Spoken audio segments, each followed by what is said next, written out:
Sebelum masuk ke tugas KBRI mungkin banyak juga yang belum tahu tentang siapa aja sih yang ada di KBRI. Ngomongin diplomat dulu nih kali ya. Ngomongin diplomat juga, diplomat itu dia punya gelar diplomatik, Pak. Ada yang paling tingginya itu dubes, bawahnya ada minister, kemudian di bawahnya ada minister counselor.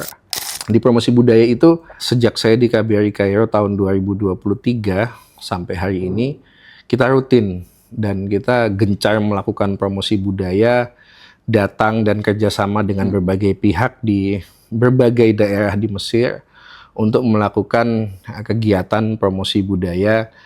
Tujuannya satu tadi tuh, meningkatkan citra positif Indonesia. Kita menggunakan yang namanya soft power diplomasi. Kalau kita pengen menang di era saat ini, kita butuh investasi besar. Dan memang kalau kita bicara soal nilai, even apa yang kita lakukan sekarang pun masih jauh dari kata ideal. Kita harus melakukan jauh lebih masif lagi. Podcast nih kita ya, Dan ya? For the very first time ever. Asoy. Ngerti kagak lo? Enggak. Ya kita ngobrol santai aja lah. Kita, ya apa yang bisa diobrolin kita obrolin. Nah, kalau boleh tahu nih, ini nge-podcast kayak gini, mau di-upload di mana sih, Dan sebenarnya? YouTube kali ya. Jadi aku tuh punya YouTube udah lama banget nggak aktif.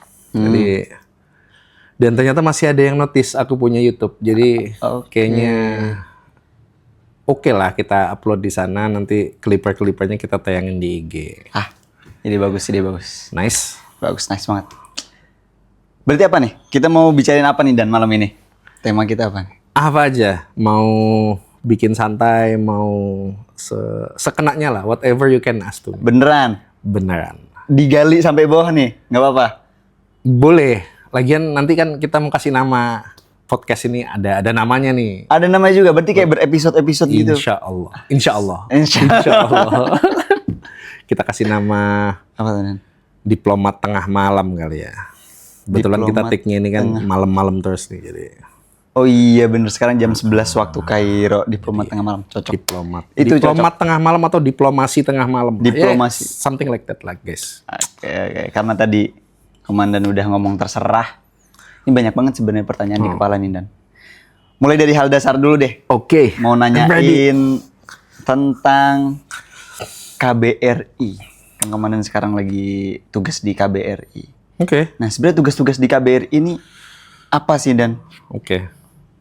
Sebelum masuk ke tugas KBRI mungkin banyak juga yang belum tahu tentang siapa aja sih yang ada di KBRI. Itu mungkin perlu aku kasih tahu juga ya. Oh iya, benar.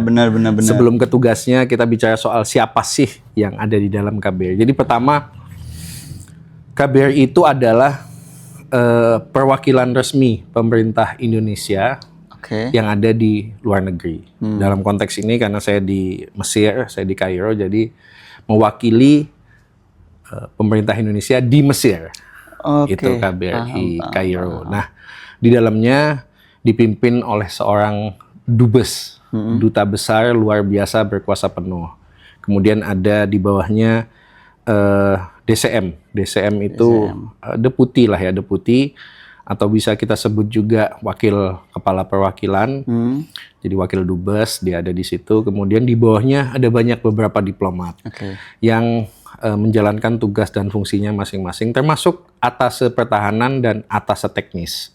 Atase teknis itu, let's say kalau di Kairo ada Adikbud, atase pendidikan dan kebudayaan, kemudian ada atase perdagangan. Nah kemudian ngomongin diplomat dulu nih kali ya, ngomongin diplomat juga, diplomat itu dia punya gelar diplomatik, Pak. Jadi ada yang paling tingginya itu dubes, ambasador, bawahnya ada minister, bawahnya lagi ada, ini minister bukan minister menteri ya, minister gelar diplomatik, kemudian di bawahnya ada minister counselor, di bawahnya lagi ada counselor, di bawahnya lagi ada sekretaris pertama, sekretaris kedua, sekretaris ketiga, atase. Panjang nih. Panjang. Oke, berarti untuk kata diplomat sendiri itu ada rentetannya, Dan ya? Diplomatik, betul. Jadi kayak ya semacam pangkat kalau di PNS, kemudian di militer, di kepolisian, di diplomat pun kita punya gelar diplomatik yang mengacu kepada aturan dan kebiasaan internasional. Oh, oke. Gitu. Paham, Nah paham, itu paham. semuanya hampir semua perwakilan kurang lebih ada lah beberapa yang diplomatik. Mungkin tergantung dengan besar kecilnya perwakilan. Kalau di KBRI Kairo itu kita punya atase nggak ada, atase yang gelar diplomatik ya nggak ada. Sek 3 ada, Sek 2 ada, Sek 1 ada. Kebetulan saya sekretaris pertama. Kemudian konselor ada, minister konselor ada. Minister itu biasanya DCM atau konsul jenderal, Oke. Pak DCM itu minister, dubes ada Pak Kuncoro. Gitu. Oh, oke. Nah, tadi kan banyak nih Dan nih dari jabatan-jabatan rentetan diplomat apa aja, habis itu apa sih yang ada dalam KBRI, ada atase perdagangan, atase pertahanan.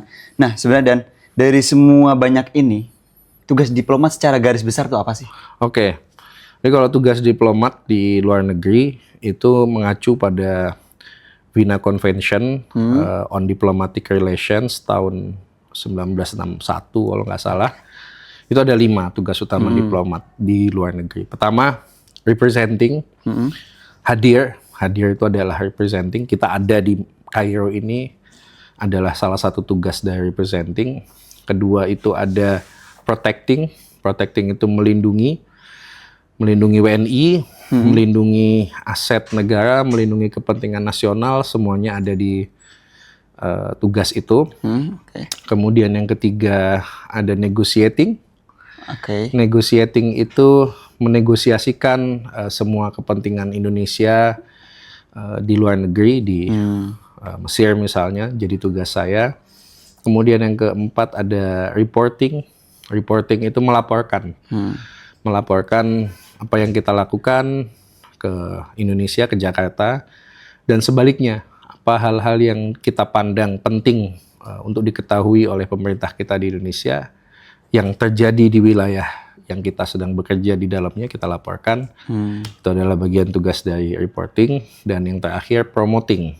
Oke. Promoting itu mempromosikan, ya. Mempromosikan apapun, baik konteksnya mengenalkan maupun menjual atau menarik. Apapun yang kita ingin tarik ke Indonesia itu konteks promoting. Saya tadi bilang 3, jadi pertama menjual. Menjual itu artinya misalnya kita ingin menjual produk kita di Indonesia, maka kita mempromosikan di sini. Oke. Kalau kita yang kedua tadi adalah mengenalkan. Mengenalkan itu artinya agar orang tahu tentang Indonesia dan citranya jadi lebih bagus di sini, maka kita mengenalkan apa yang kita punya untuk dikenal oleh warga Mesir, akhirnya mereka jatuh cinta sama kita. Nah, yang ketiga adalah menarik. Itu lebih misalnya ke investasi, kita punya project yang butuh investasi, maka kita menarik investor dari Mesir misalnya untuk datang ke Indonesia dan melakukan deal-deal bisnis di sana. Nah, itu 3 hal yang bisa digarisbawahi dari tugas promoting. Tuh. Oke, berarti menarik banget nih Dan. Dari kesimpulan aku sendiri, udah mulai tergambar lah KBRI, habis itu orang yang ada di dalam, tugas-tugasnya, bisa disimpulin kayak mini pemerintahan lah ya Dan. Iya. Cabang. Oke. Kita ya tadi tuh kita adalah perwakilan resmi pemerintah Indonesia. Jadi you can say kita mengerjakan semua tugas kementerian di Indonesia. Kita mengerjakan semua tugas dinas yang ada di daerah-daerah di sini. Even misalnya tugas konsuler misalnya, tugas kekonsuleran itu kita menerbitkan dokumen yang diterbitkan oleh banyak dinas dan banyak kementerian di Indonesia. Oh, iya? Paspor, tugasnya iya, imigrasi bener. kita kerjakan di sini. Visa, tugasnya imigrasi kita kerjakan. Kemudian akte kelahiran, walaupun kita tidak menerbitkan akte kelahiran, tapi kutipan akte kelahiran itu adalah dokumen yang diterbitkan oleh dinas Dukcapil misalnya, kita terbitkan di sini. Surat kematian itu juga kita terbitkan. Jadi bisa dikatakan pelayanan konsuler di luar negeri itu yang masuk tugas KBRI juga adalah ngurusin orang sejak lahir sampai mati. Nah, yang mana di ini Indonesia menarik dikerjakan oleh banyak institusi kita kerjakan. Betul. Gitu. Maksudnya kayak kalau dilihat ini menarik dan terasa kalau di kepala tuh dan kayak ya Allah itu tugas banyak banget tuh. Yo, bro. Kayak kepala dar gitu. Jadi mungkin ini bisa menjawab beberapa orang yang masih kayak apa ya, mandang sebelah mata misalnya, alah KBRI ngapain sih kita nugasin orang banyak-banyak di luar negeri nggak ngelakuin apa-apa.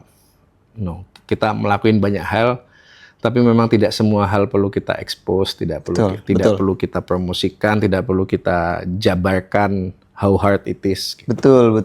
Jadi memang nggak semua hal harus kita respon dengan seperti itu ya, Nan ya. Gitu. Asay, memang ini bener-bener tengah malam ini. Tengah malam. Ini dikit lagi cerita Nabi nih, curiga. Jangan dong, panjang nanti. Siap, gitu. Nah, dari tugas-tugas tadi tuh, Dan, kebayang lah secara garis besar, kebayang dan emang aku sebenarnya tertarik banget. Nah, kalau boleh tahu nih, Dan, pengen dong ceritain dari tugas-tugas tadi secara boleh satu cerita atau gimana Garis gitu. besar gitu Ya, detailnya gimana. Ya, buat ngasih gambaran gampang buat teman-teman representing, negotiating, reporting, apa sih tadi? Kebayangnya mungkin begini. Representing itu kalau ada resepsi diplomatik, kalau ada undangan dari pemerintah Mesir, undangan dari kedubes-kedubes lain. Nah, tugas representing di situ. Kita hadir mewakili negara kita. Itu tugas yang sangat penting menurut kita karena di dunia diplomatik ketidakhadiran kita, our absence gitu ya, ketidakhadiran kita itu bisa dinilai macam-macam oleh mitra kerja kita. Apakah kita punya masalah dengan mereka, apakah kita tidak suka dengan mereka dan sebagainya, dan itu sangat sensitif. Jadi even our present itu adalah hal yang sangat sensitif di dunia diplomatik. Jadi itu nggak bisa dibilang kayak lah tugas apa hadir makan-makan, ngobrol-ngobrol doang, apa sih, nggak bisa. Jadi untuk kita mendapatkan dukungan suatu negara, kehadiran kita, kedekatan kita dengan mereka itu sesuatu yang sangat penting. Kemudian kalau tugas protecting, ya misalnya kita di Mesir lah ya, kita nggak bisa menafikan di sini banyak sekali WNI, mayoritas adalah mahasiswa dan pelajar. Setiap ada kasus-kasus hukum, setiap mereka membutuhkan kehadiran kita, nggak kenal jam, nggak kenal waktu, nggak kenal hari libur, kita harus ada. Jadi itu bisa dibayangkan bagaimana ketika ada warga kita di sini punya masalah dan kita tidak hadir karena tidak ada kedutaan. Betul. Itu salah satu tugas penting dari protecting. Kemudian kalau reporting, apa sih pentingnya reporting?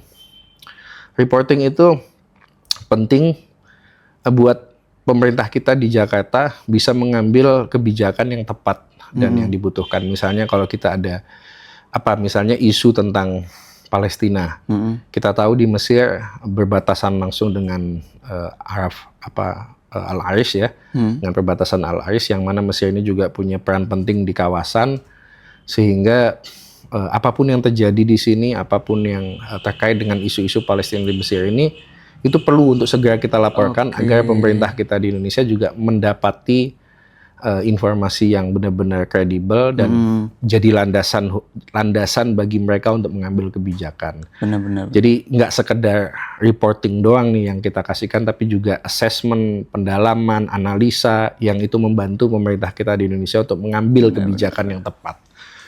Kemudian negotiating artinya ya semua hal yang kita rasa perlu untuk kita negosiasikan,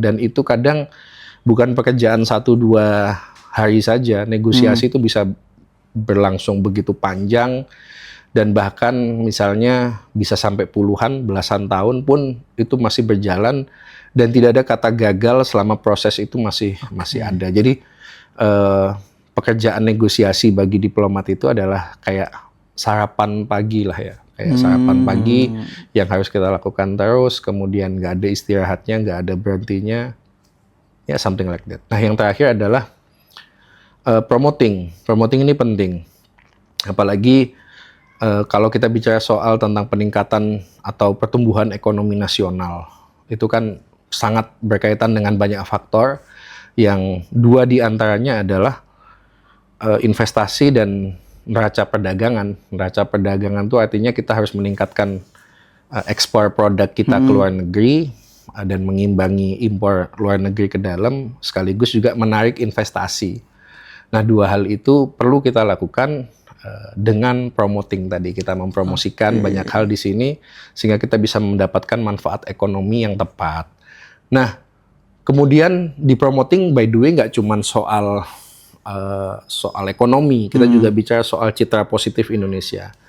Bagaimana kita menciptakan image tentang Indonesia yang baik di luar negeri dan itu yang ditangkap oleh warga setempat sehingga mereka penasaran, mulai suka dengan Indonesia dan ujungnya pun sebenarnya ekonomi juga, narik mereka untuk datang misalnya pariwisata, datang untuk ya berbisnis dengan Indonesia. Mereka kalau doing business, aku yakin sih 1000% mereka tidak akan doing business with satu negara yang dia itu punya kredibilitas yang tidak baik misalnya, punya citra yang tidak baik, entah itu tentang demokrasi, politik dalam negeri, keamanan dan sebagainya, maka kita harus mensuplai, kita harus menyodorkan informasi-informasi yang positif tentang Indonesia sehingga mereka punya keyakinan yang kuat untuk datang, entah itu untuk wisata, entah itu untuk investasi, untuk berdagang, whatever you call it, gitu.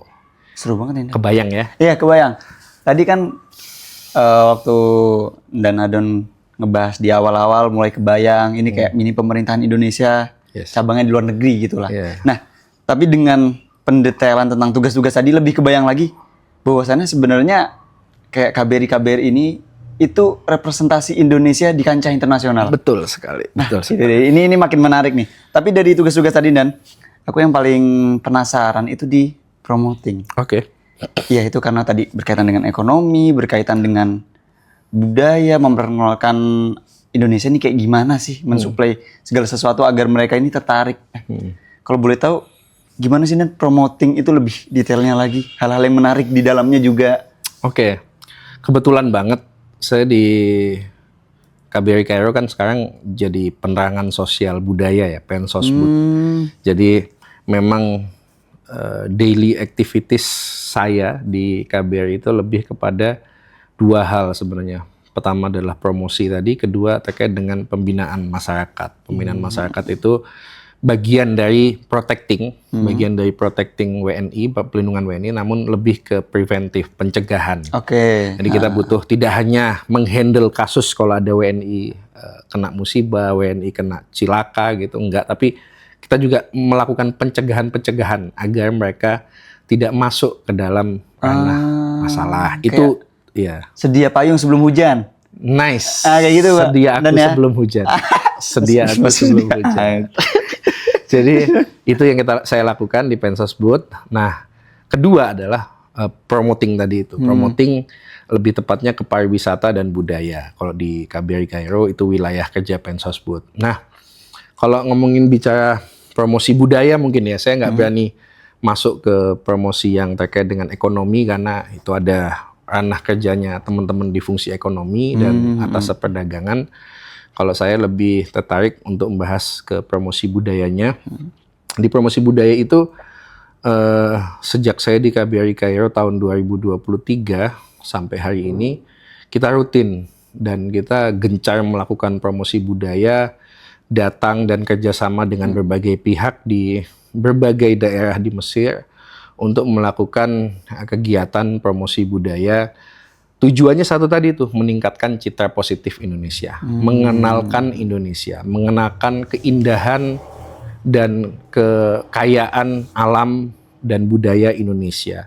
Sehingga dengan begitu ekspektasi atau harapan kami KBRI Kairo adalah bagaimana mereka jadi kenal dengan Indonesia, kemudian mereka jadi penasaran dengan Indonesia, dan pada ujungnya mereka melakukan kunjungan ke Indonesia, entah untuk berbisnis atau berwisata dan sebagainya.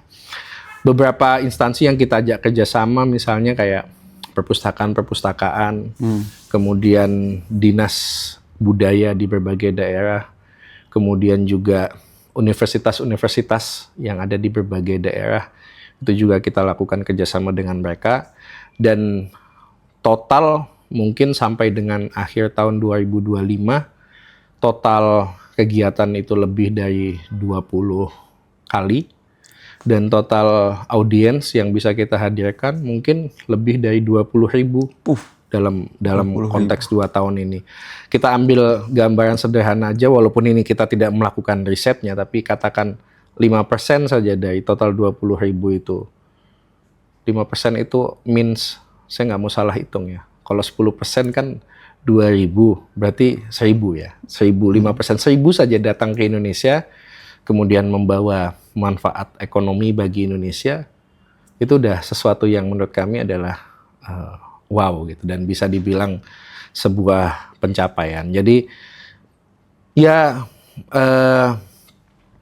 kadang sesuatu itu tidak bisa kita, pekerjaan kayak tadi ya, saya melakukan promosi budaya itu kan tidak sesuatu yang kemudian langsung membawa manfaat. Tidak langsung orang membeli produk kita, no, tapi menanamkan ingatan, menanamkan kesan, menanamkan kecintaan, menanamkan rasa, itu sesuatu yang butuh proses. Nah, kita masuk kerja promosi budaya adalah masuk untuk menambah potensi orang itu makin cinta dengan Indonesia. Oke, ini keren banget nih, dan outputnya keren banget nih. Bisa dibilang yang paling besar tadi bisa menarik at least 5% untuk Indonesia. Tapi kalau nggak sekalipun, Dan, aku baru sadar nih, dulu kan di Indonesia sering ngelihat budaya-budaya Indonesia ini ditampilkan di luar negeri, di kancah internasional. Kayak kok bisa sih, dalam pikiran tuh kok bisa, oh ternyata ini, oh ternyata ini yang mengurus tuh ternyata ini. Baru-baru kebayang sekarang kenapa budaya-budaya kita bisa tampil di kancah internasional ternyata tidak lepas dari tugas KBRI ya, Dan, ya. Betul. Wah, menarik banget nih. Nah, jadi tadi bentuk promosinya yang udah Dan Adon lakukan di beberapa instansi Mesir tuh kayak gimana, dan apakah Dan Adon menampilkan misal budaya, apakah ada wayang atau budaya, apakah ada kayak pameran baju atau hal-hal seperti apa nih, Dan, kalau boleh tahu? Iya, macam-macam. Beberapa di antaranya, yang paling banyak yang sering kita lakukan adalah mempromosikan budaya atau kesenian tari kita. Tari tradisional digabung dengan tari modern, kita rutin melakukan itu. Kemudian visual, tentunya visual itu kita perkenalkan keindahan alam kita. Video-video tentang promosi pariwisata kita tayangkan sehingga mereka tahu betapa indahnya alam Indonesia dan menjadi alternatif bagi mereka jika mereka ingin berkunjung ke Indonesia, itu kita tampilkan. Kemudian juga ada beberapa kali kita bikin semacam promosi kuliner. Jadi makanan-makanan khas Indonesia juga kita perkenalkan. tentunya yang sesuai dengan taste mereka ya, artinya orang Mesir kan nggak suka makanan pedas misalnya, ya kita jauhi itu. Kemudian orang Mesir, kita cari kuliner-kuliner kita yang dekat dengan lidah mereka, dengan taste mereka. Tapi kebanyakan itu sih promosi tentang seni tarian tradisional Indonesia. Oke, seni tarian berarti, Pak, ya. Ini menarik nih, seni tarian. Tapi kalau boleh tahu, Pak, sebenarnya seberapa worth it sih kayak seni tarian-tarian, joget-joget kayak gitu? Emang mereka interest sama hal-hal seperti itu? Pertanyaan menarik ini, Pak. Jadi kalau kita melihat dari joget-jogetnya aja, tari-tarinya aja, terlihat kayak buang-buang duit ya. Betul. Terlihat kayak buang-buang duit. Kemudian apa sih pentingnya joget-joget gitu? Enggak, Pak. Yang masalahnya adalah, pertama kalau kita bikin kegiatan yang sifatnya adalah promosi budaya, yang harus kita tanamkan adalah kita sedang mengenalkan kekayaan budaya kita. Oke. Nilai. Dan setiap gerakan tarian tradisional yang kita tampilkan, itu memiliki sejarah yang panjang. Dan artinya kita sedang menghargai warisan budaya dan sejarah itu sendiri. Bagaimana mungkin kita bisa mengenalkan Indonesia kalau kitanya sendiri tidak segitu respect-nya sama Indonesia. Jadi itu yang harus kita tanamkan dulu. Kita harus sepakati dulu bahwa setiap gerakan yang kita pertunjukkan, kita tampilkan di hadapan warga Mesir dan warga asing lain itu punya nilai dan punya sejarah. Itu yang pertama. Yang kedua, kita menggunakan yang namanya soft power diplomasi. Kalau kita pengen menang di era saat ini, kita butuh investasi besar. Dan memang kalau kita bicara soal nilai, even apa yang kita lakukan sekarang pun masih jauh dari kata ideal, kita harus melakukan jauh lebih masif lagi. Kita bicara soal sekedar joget-joget, misalnya kalau kata Aufa tadi, ala joget-joget doang. Betul. Korea sampai di titik saat ini, Korea Selatan, Aufa, sampai iya, di titik benar, saat benar, ini, benar. itu karena dia menjual K-pop-nya. Betul, menjual jogetnya. Dan berapa banyak investasi yang dilakukan oleh pemerintah Korea Selatan untuk sampai kemudian sekarang semua orang di muka bumi ini nonton drama Korea, mendengarkan K-pop.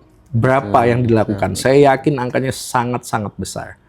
Itulah kalau kita memandang sebuah promosi budaya sebagai langkah investasi yang mungkin hasilnya tidak langsung bisa dibeli atau dipertunjukkan saat itu juga, dan mungkin uang habis banyak, tapi kita nggak tahu efek domino setelah itu seperti apa. Dan kalau kita bisa bilang sekarang Korea Selatan dengan drama Koreanya, dengan K-pop-nya, saya yakin angka pertumbuhan ekonominya jauh lebih baik dibandingkan negara-negara lain yang menggunakan hard power diplomasi.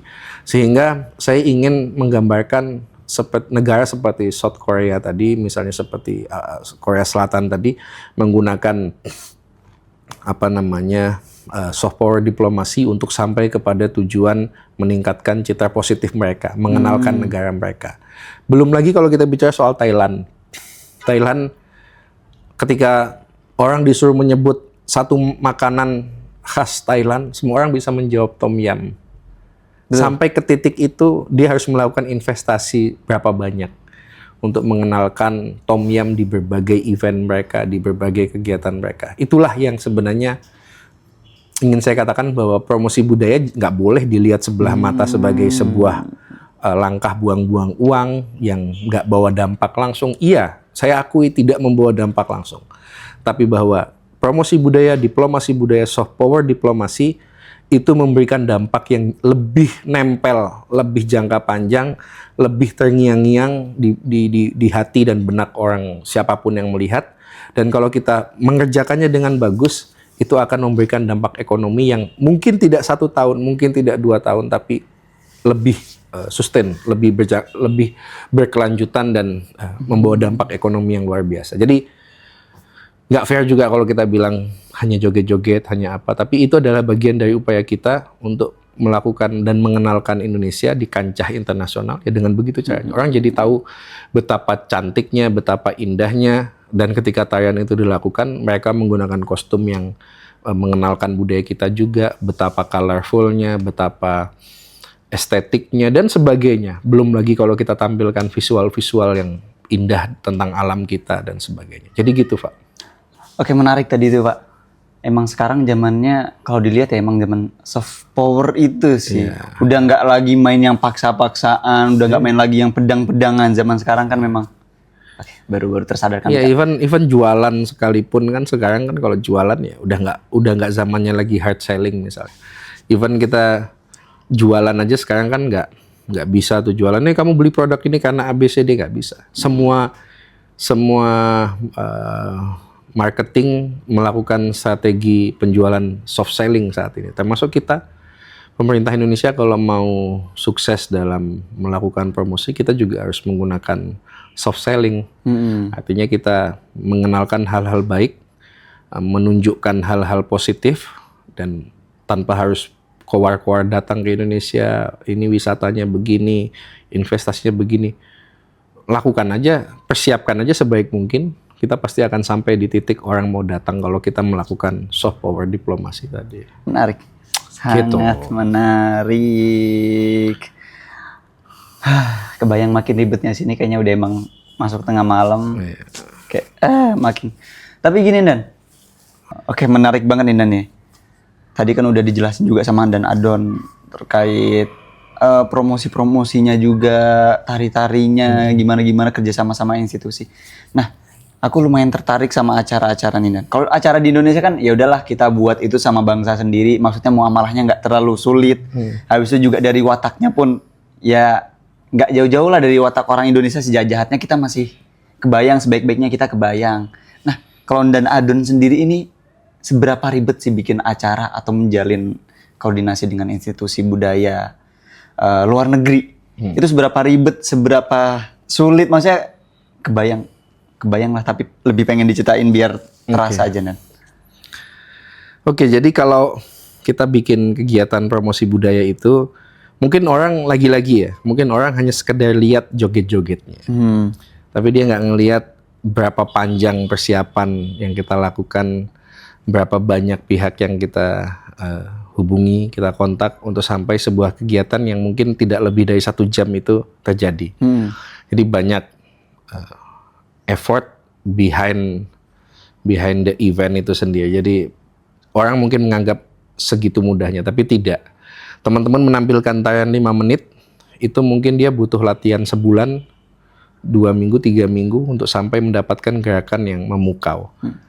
Penyanyi untuk membawakan lagu 10 menit atau 7 menit, dia harus berlatih berkali-kali sampai kemudian membuat orang terpukau. Jadi kalau dari sisi teknis, nanti saya coba akan ceritakan, tapi intinya teman-teman juga nggak boleh kemudian menilai bahwa sebuah kegiatan promosi budaya ini ada sesuatu yang mudah dan gampang untuk dilakukan.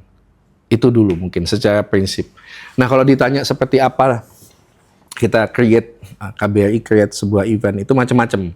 Tergantung event seperti apa. Kalau sifatnya internal, misalnya KBRI bikin resepsi diplomatik, kemudian kita menampilkan penampilan budaya, maka itu pure internal kita yang melakukan di KBRI. Tapi kalau dilakukan di luar kota, kemudian bekerja sama dengan universitas, bekerja sama dengan perpustakaan, maka ada effort lebih yang kita lakukan terkait dengan koordinasi. Mungkin satu-satu ya saya bahas ya. Pertama yang di luar dulu. Di luar dulu itu kalau kita bicara soal kegiatan bekerja sama dengan banyak pihak, itu yang pertama kita lakukan tentu adalah melakukan koordinasi, menetapkan tanggal yang kita sepakati sebagai tanggal kegiatan. Kadang inisiatifnya datang dari kita, kadang inisiatif datang dari pihak mesin. Jadi tergantung. Kalau inisiatif dari kita, maka kita yang menyampaikan surat terlebih dahulu ke mereka, kita propose, kita usulkan promosi budaya di tanggal ini, bulan ini, dan sebagainya.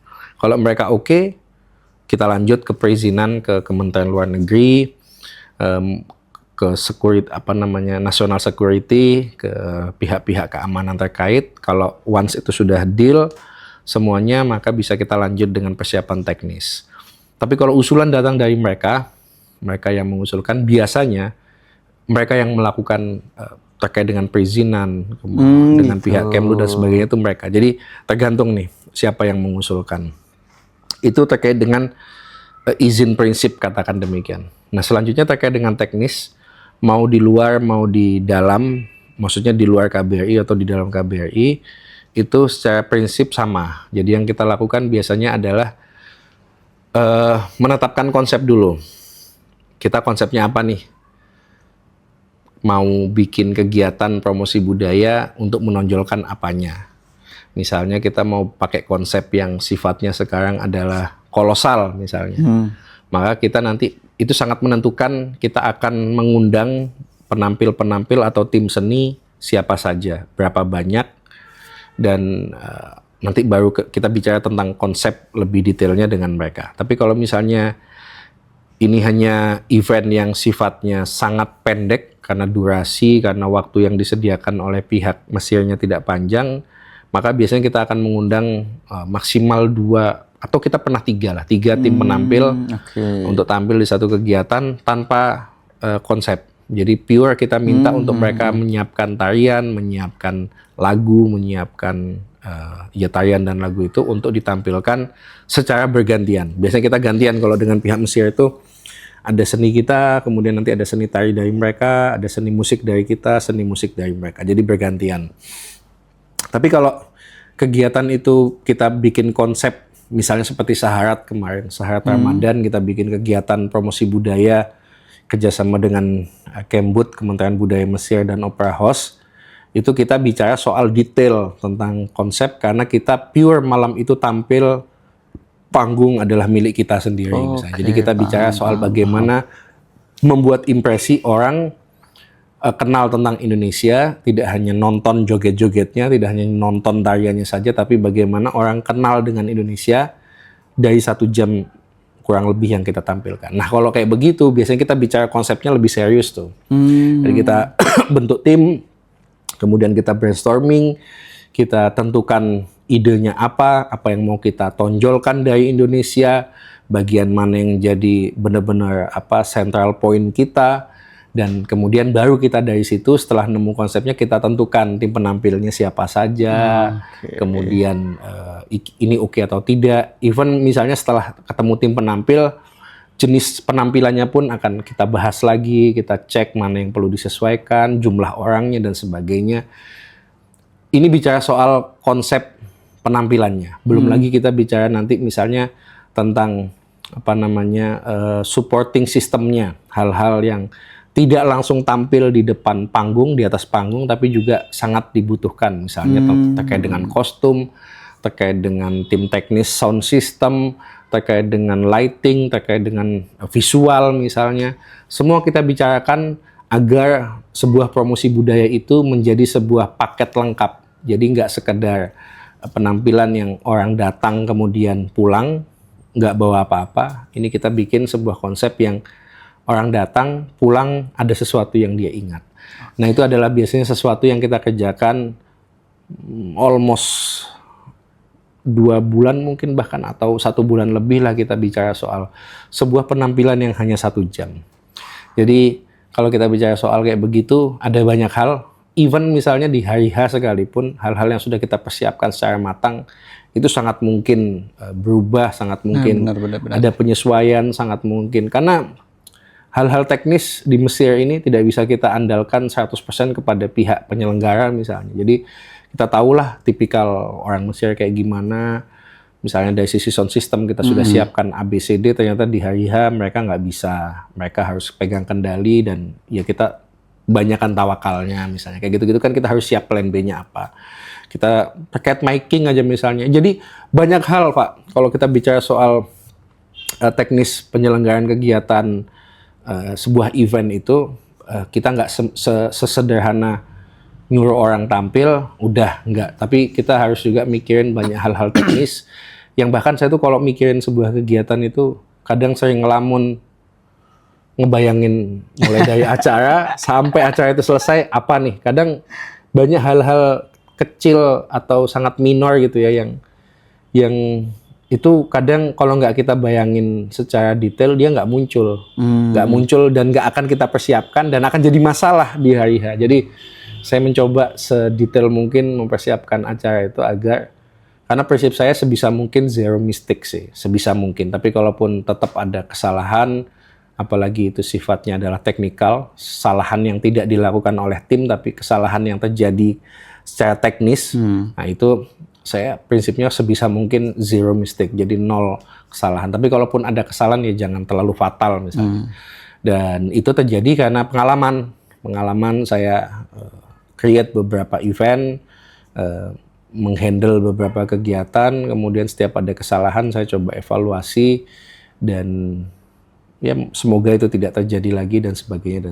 Jadi kalau ngomongin itu mungkin bisa jadi satu podcast sendiri tuh, kalau mau ngomongin detail tentang Saharat Ramadan aja nih, itu bisa sangat detail. Belum lagi kita bicara soal kalau Saharat Ramadan tuh bagaimana persiapan itu dilakukan di bulan puasa misalnya. Wah itu penarinya gimana Dan? Itu dia. Kan lu tahu.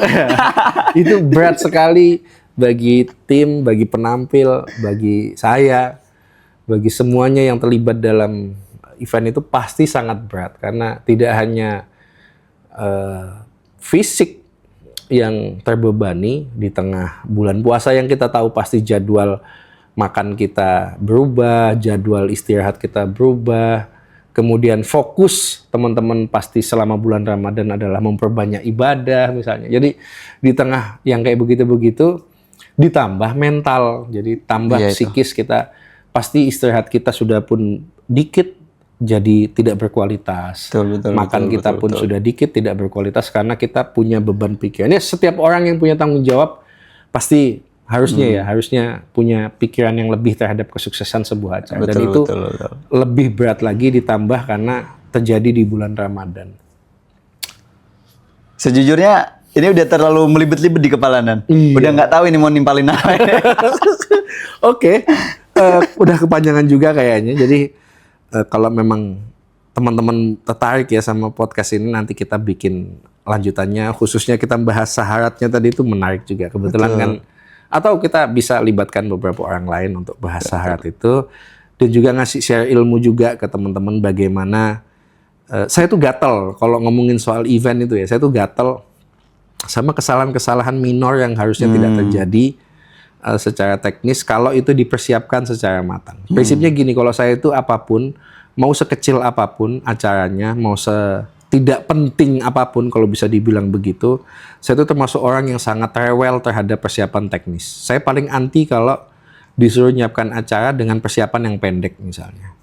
Kayak short notice banget, 2-3 hari siapin.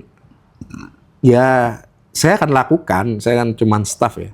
Saya akan lakukan tapi kayak dengan hati yang sangat berat, dan saya pasti sudah menurunkan ekspektasi saya menurunkan standar saya, karena saya nggak bisa kayak begitu-begitu sebuah kegiatan dipersiapkan dengan mendadak. Saya harus ada persiapan yang matang.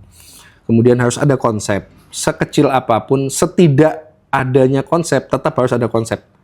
Maksudnya gini, ini acara cuma suruh nampil kok. Oke.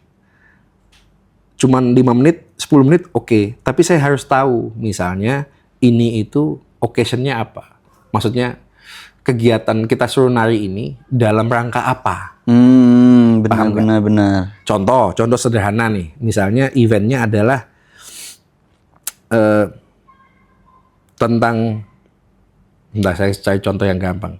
Misalnya, event-nya adalah tentang perayaan Idul Fitri atau Idul Adha yang sifatnya adalah perayaan Islam. Maka tidak boleh kita skip budaya kita yang terkait dengan, yang dekat dengan budaya keislaman. Oke, paham Ya. Jadi jangan sampai, oke, ada hal-hal lain boleh, tapi kalau bisa ini yang harus kita tonjolkan. Lagi occasion-nya, kesempatannya adalah lagi tentang perayaan hari Islam, hari besar Islam, maka harus ada, kita tunjukkan ke dunia bahwa, kita tunjukkan ke Mesir bahwa kita punya budaya yang dekat dengan Islam. Kita punya budaya yang dekat dengan agama Islam. Itu kita tonjolkan. Jadi kayak gitu-gitu. Atau misalnya apa? Ini simply tentang sebuah kegiatan budaya yang sifatnya adalah modern misalnya. Maka di setiap tarian-tarian tradisional itu tetap kita munculkan, tapi kita sisipkan tarian-tarian modern di dalam. Saya selalu titip ke teman-teman penampil, ini occasion-nya adalah occasion modern, trendy, banyak Gen Z yang akan nonton, jadi tolong sisipkan tarian-tarian yang modern. Jadi saya pikir tidak adanya konsep sebuah acara, tetap harus kita pikirkan, kita harus tahu tentang acara itu. Nah, saya nggak bisa kalau kasih tanggung jawab untuk handle acara tanpa mikirin hal-hal yang kayak begitu. Termasuk teknis. Misalnya teknis juga, kita bicara soal teknisnya juga sama. Jadi jangan abai tentang musik yang akan digunakan, jangan abai dengan sound system yang akan digunakan, pakaian yang akan digunakan, durasi yang akan ditampilkan. Itu semua penting buat saya. Jadi saya kadang gatel kalau ngeliat teman-teman misalnya bikin kegiatan, kemudian hal-hal semacam itu tidak dipikirkan. Termasuk ya teman-teman kamu lah kalau bikin acara gitu ya.